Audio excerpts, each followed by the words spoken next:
And global affairs analyst Calvin Dack joins me via Skype from Washington to discuss this. Good to have you join us, Calvin Dack. Now, how are Americans reacting to this very tense hearing between Congress, or session between Congress and the tech giants? Well, I think that there are kind of two themes that I would call it for how people are reacting and responding. The first one is what's really unique about this situation is when you think about those companies. I was thinking yesterday between Apple, Facebook, Google, and Amazon, that's 99% of most of what I use every day.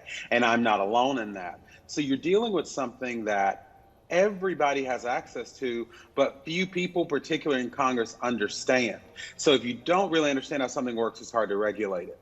The other issue that we're dealing with is what Representative Jim Jordan said was a fact, that conservatives are being discriminated against on social media, which I don't believe is true. I think that some social media platforms have decided what is objectionable content because it poses a danger, and a lot of those groups happen to be conservative voices. So I think those are the two things that people are thinking about here in the U.S. So you just made a very valid point. The fact that our lives now revolve around these tech giants. We use them every single day. So does this emphasize the opinion coming from Congress that perhaps these tech companies are becoming too powerful?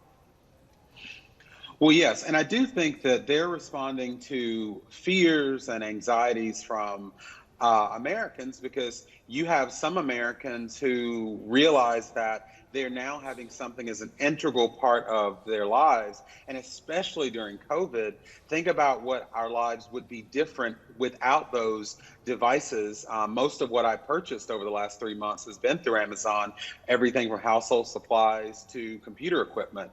So I think a lot of Americans are kind of getting anxious that something they depend on so much is so unregulated compared to other things like cars or building things or medicine. So I think that's what's making people nervous.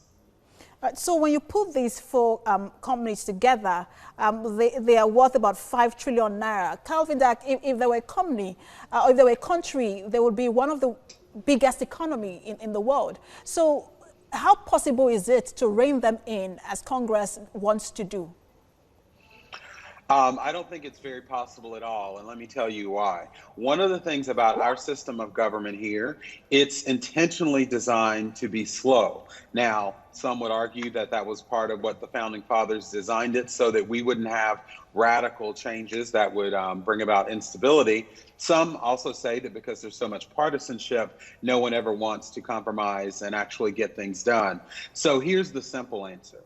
Right now in Congress, they are debating on COVID relief that ends this weekend, and they're nowhere near an agreement. I don't think that they would be even close to coming to an agreement on this, because they can't really even get their act together for things that are more pressing. So I don't think we're going to see any changes anytime soon. What about the issues around privacy? We know that the American Constitution is big on freedom of speech. So what about the issues around privacy? Well, I think that's something that Congress, I think in the long term, should kind of put, not necessarily rein them in with laws, but kind of do something so that Americans feel that their information is protected. Because what a lot of Americans feel, and I am in this category, is that I love the tools and the products that these companies have provided. And no, I don't want to get rid of them. I love each and every one of them. However, I am aware that if not regulated, they have everything they could ever want to know about me, my spending habits, what I like, what I don't like. And so for that reason, I think that Congress should at least put guidelines in place so that we will feel more comfortable with the data we share and our privacy. So these companies are also being accused of trying to use China to manipulate Congress. Tell us more about that. Well, you know, that's another question that I think is important, but I don't really know how the U.S. Congress will deal with it. Because, as you know, China, because they have a different system than ours, the way that they regulate or restrict these social media companies is much different. And these social media companies are companies for business. So a lot of things they are doing in China, they wouldn't do here and couldn't do here. And I think that when we look at the trade war, for example, and the escalating tensions between the US and China, these companies will have a big say because, as you mentioned, their economy, their worth are bigger than a lot of countries. So how they are able to make money and survive in China will affect how the US deals with China because they're a major economic part of whatever deal we come up with. But what sort of control or sanction do you think can be imposed to ensure that issues around privacy, issues around collusion with China are restricted? I do think that if the Congress focuses on that particular issue, on the security and privacy issue, then I think there's room. Because then basically you say, if you want to operate in this country, here are the things that you must do. Now, that's a completely different conversation from breaking up what they're calling monopolies or talking about the antitrust implications of the way some of these companies run their business. But I think if they focus in on the privacy and security part, there is a possibility that we can have a little bit more internal security about the tools we use. But is there a political twist or a political angle to this, though, saying that America has its election in November? Yes, because one of the other issues with security, as we were talking about privacy and security as far as what they know about Calvin getting out there, there's the other issue of security in that information about voting, access to voting platforms, to request your ballots, they are involved. I mean, these companies are involved in making sure that happens. And if there is Chinese influence or other countries' influence in how these companies are run, we're looking at a situation where Chinese influenced private US companies are controlling the flow of information about voting. And that has really dangerous implications. And I don't think there's any time before November for our Congress to really do anything that would have any effect. So in 2016, Facebook was accused of having a lot of Russian adverts on its platform. Many said that was to aid or allegedly aid President Trump. So are there any moves to ensure that these platforms do not influence the American election?